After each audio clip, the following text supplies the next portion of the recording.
Battle of Lusail എന്നറിയപ്പെടുന്ന Argentina versus Netherland world cup മത്സരത്തിൽ ഇന്നും ഐക്കോണിക്കായി നിലനിൽക്കുന്ന ഒന്നാണ് ഡച്ച് ഡഗ്ഔട്ടിന് നേരെയുള്ള മെസ്സിയുടെ ആ സെലിബ്രേഷൻ. അന്ന് ഹെഡ് കോച്ചായ ലൂയിസ് വാൻ ഗാലിനോടൊപ്പം ഡഗ്ഔട്ടിൽ ഒരു ഗ്ലാസ് ഒക്കെ ഇട്ടിരുന്ന് ആരാധകരുടെ ശ്രദ്ധ പിടിച്ചു പറ്റിയ അസിസ്റ്റന്റ് മറ്റാരുമല്ല, സാക്ഷാൽ എഡ്ഗാർ സ്റ്റീവൻ ഡേവിഡ്സ്. ഡച്ച് മിഡ്ഫീൽഡറായ എഡ്ഗർ തൻ്റെ തലമുറയിലെ ഏറ്റവും മികച്ച കളിക്കാരിൽ ഒരാളാണ്. ഏത് സിസ്റ്റത്തിലും അഡാപ്റ്റ് ചെയ്യാനുള്ള തൻ്റെ വേഴ്സിറ്റാലിറ്റിയും ക്രിയേറ്റിവിറ്റിക്കും അപ്പുറം മറ്റു കളിക്കാരിൽ നിന്നും വേറിട്ടു നിർത്തിയിരുന്നത് അദ്ദേഹത്തിൻ്റെ ഹെയർ സ്റ്റൈലും ക്ലാസിക് കണ്ണടകൾ തന്നെയാണ്. അയക്സിലൂടെ തൻ്റെ സീനിയർ കരിയർ തുടങ്ങി പ്രമുഖ യൂറോപ്യൻ ക്ലബ്ബുകളായ AC Milan, Juventus, Barcelona, Inter Milan ഉൾപ്പെടെ 9 ക്ലബ്ബുകൾക്കായി ബൂട്ടുകെട്ടാൻ എഡ്ഗറിന് സാധിച്ചു. വളരെ ചെറുപ്രായത്തിൽ തന്നെ കളി തുടങ്ങി സീഡ്രോഫും ക്ലൂവോട്ടുമൊക്കെ ഉൾപ്പെടുന്ന അയക്സിൻ്റെ ഗോൾഡൻ ജനറേഷൻ്റെ ഭാഗമാണ് എഡ്ഗർ. അദ്ദേഹത്തിൻ്റെ മാർക്കിംഗ് എബിലിറ്റിയും എനർജിയും അഗ്രസീവ്നെസ്സും ഒക്കെ കാരണം ലൂയിസ് വാൻ ഗാൽ എഡ്ഗറിനെ വിളിച്ചത് ദ പിറ്റ്ബുൾ എന്നാണ്.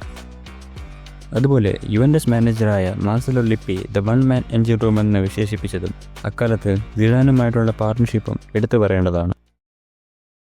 എന്നാൽ 1995 കണ്ണിന് പരിക്കേറ്റതിനെ തുടർന്നുള്ള മെഡിക്കൽ ചെക്കപ്പിലാണ് തനിക്ക് ഗ്ലോക്കോമ എന്ന അവസ്ഥയുണ്ടെന്ന് സ്ഥിരീകരിക്കുന്നത്. കണ്ണും തലച്ചോറും തമ്മിൽ ബന്ധിപ്പിക്കുന്ന ഒപ്റ്റിക് നർവ് നശിച്ചു പോകുന്ന അവസ്ഥയാണ് ഗ്ലോക്കോമ. തൻ്റെ കരിയറിലെ പീക്ക് ടൈമിലാണ് കാഴ്ച തന്നെ നഷ്ടപ്പെട്ടു പോകുന്ന അവസ്ഥ വരുന്നത്. തുടർന്ന് 1999 സർജറി വിജയകരമായി നടത്തുകയും ഡോക്ടർമാരുടെ നിർദ്ദേശപ്രകാരം കളിക്കളത്തിൽ കണ്ണിൽ കൂടുതൽ പ്രഷർ ഉണ്ടാകാൻ സാധ്യതയുള്ളതിനാൽ ഫുട്ബോൾ ജീവിതം തുടരണമെങ്കിൽ പ്രൊട്ടക്ഷൻ എന്ന നിലയിൽ ഗ്ലാസസ് വയ്ക്കേണ്ടത് അത്യാവശ്യമാണ്. അങ്ങനെ സെപ്റ്റംബർ 1999 ബെൽജിയത്തിനെതിരെയുള്ള ഇൻ്റർനാഷണൽ ഫ്രണ്ട്ലിക്കാണ് ആദ്യമായി അദ്ദേഹം കണ്ണട വെച്ച് കളിക്കുന്നത്. പിന്നീടുള്ളത് ചരിത്രമാണ്.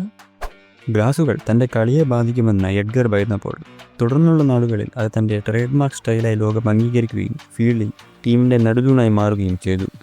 അയക്സുമായുള്ള UCL ഉൾപ്പെടെ 15 ട്രോഫികളാണ് എഡ്ഗറിന് ഉയർത്താനായത്. കളിക്കളത്തിനകത്തും പുറത്തും സക്സസ്ഫുള്ളായി ഒരു ഏർലി റിട്ടയർമെൻറ്റിൻ്റെ വക്കിൽ നിന്നും ഇന്ന് ഈ നിലയിലെത്താൻ അദ്ദേഹത്തിന് കഴിഞ്ഞെങ്കിൽ എഡ്ഗർ ഡേവിഡ്സ് എന്ന ഡച്ച് ഇതിഹാസം പലർക്കും ഒരു റോൾ മോഡൽ തന്നെയാണ്.